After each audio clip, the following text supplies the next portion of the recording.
सर्वांना जय शिवराय मित्रांनो. एकीकडं हजारोंचे बंगले आणि प्रॉपर्टी आहेत मंत्र्यांकडे, तर काही लोक अजूनही बेघर आहेत. आपल्यासोबत एक सध्या आमच्या गावातले बाबा आहेत, त्यांना विचारू की त्यांची परिस्थिती कशी आहे. काय तुम्हाला घरकुल वगैरे आहे का? नाही, म्हणजे घरकुल नाही, काय नाही, काही विषय काहीच नाही. लग्न नाही, म्हणजे लग्न नाही, मूळ नाही, काय काही नाही. नाही. तर मित्रांनो, यांना कुठलाच आधार नाहीये.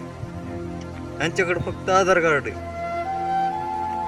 घरकुल नाही, काय नाही, काय नाही. एकीकडं 2-2 मजली बंगले, तरी घरकुलाचा लाभ लोक घेत आहेत. जे खरे माणसं आहेत, ज्यांना काहीच नाही, घर नाही, दार नाही, बेघर आहेत, त्यांना अजून घरकुल आलेलं नाही.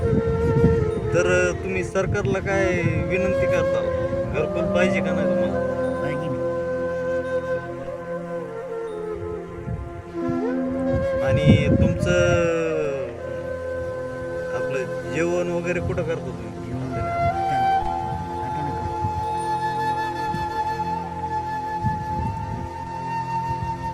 खूप बिकट परिस्थिती आहे मित्रांनो. कारण एकीकडं